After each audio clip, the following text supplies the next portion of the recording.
समृद्धी महामार्गाजवळील अपघातांची मालिका अद्यापही सुरूच असून आठवड्यातील तिसऱ्या अपघाताने पुन्हा एकदा प्रवाशांच्या सुरक्षिततेचा प्रश्न ऐरणीवर आला आहे. पुलगावपासून सुमारे 10 किलोमीटर अंतरावर असलेल्या विरुळ परिसरात आज 13 जून रोजी सकाळी सुमारे 11 वाजताच्या सुमारास एका काळ्या रंगाच्या चारचाकी कारचा भीषण अपघात झाला.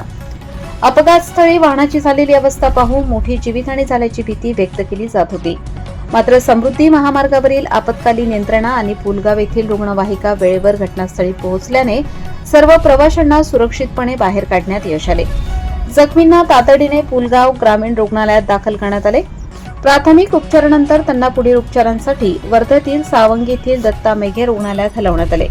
या अपघातात अफजल हुसेन, सिराज हुसेन, अवेज उर्फ पाशू, ठॅरे खान, दानिश पैरे खान आणि परवेज खान हे जखमी झाले आहेत. हे सर्व नागपूर येथील एकता कॉलनी महेंद्रनगर परिसरातील रहिवासी असल्याची माहिती मिळाली आहे. प्राथमिक माहितीनुसार हे सर्वजण मुंबईहून नागपूरकडे कारने परत येत होते. त्याच दिशेने जाणाऱ्या आयशर ट्रकला त्यांच्या कारची धडक बसल्याची चर्चा आहे. मात्र अपघाताचे नेमके कारण अद्याप स्पष्ट झाले नसून पुलगाव पोलीस या प्रकरणाचा तपास करीत आहेत. दरम्यान गेल्याच आठवड्यात समृद्धी महामार्गाच्या खालच्या भागातील आरवी रोडवर 2 दुचाकींच्या भीषण धडकेत 3 जणांचा मृत्यू झाला होता. त्यानंतर अवघ्या 24 तासात मार्डा परिसरात आणखी एका मोटरसायकलस्वाराचा जीव गेला.